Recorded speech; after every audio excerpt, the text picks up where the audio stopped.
Hey friends, welcome back to my channel. तो आज की कहानी शुरू करते हैं।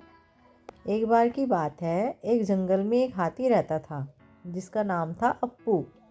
उसे अपनी ताकत पर बहुत घमंड था, जिसके कारण वह जंगल के अन्य जानवरों को परेशान करता था। इसी कारण जंगल के सभी जानवर उससे डरा करते थे। एक दिन उसने एक आम के पेड़ पर एक तोते को देखा। उसने तोते से कहा कि तुमको मुझे झुककर सलाम करना चाहिए, लेकिन तोते ने ऐसा करने से मना कर दिया। जिसके बाद अप्पू हाथी को गुस्सा आ गया। उसने वह आम का पेड़ अपनी सूंड से पकड़कर उखाड़ दिया, ताकि कभी भी वह तोता उस पेड़ पर न बैठ सके। उसके बाद अप्पू हाथी नदी की ओर पानी पीने चला गया।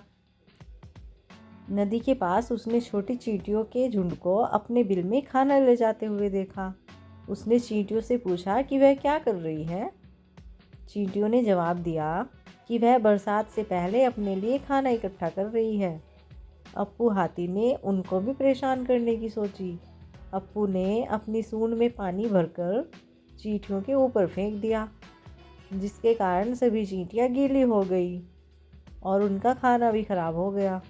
इसके बाद चींटियों ने कहा कि तुम्हें अपनी ताकत पर बहुत घमंड है ना, हम तुम्हें सबक सिखाएंगे।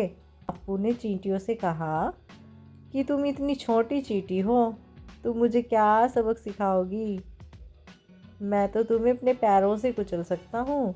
यह कहकर अप्पू अपना एक पैर चींटियों की ओर बढ़ाने लगा।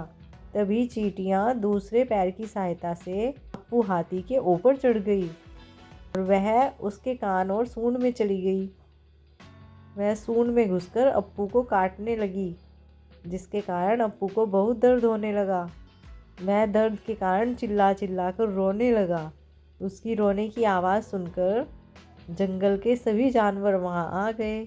वे सब अप्पू को इस तरह रोता हुआ देखकर जोर जोर से हंसने लगे। हाथी ने इसके बाद चींटियों से माफ़ी मांगी और बाहर निकलने की मिन्नत की। इसके बाद चींटियां अप्पू हाथी की सूंड और कान से बाहर आ गई।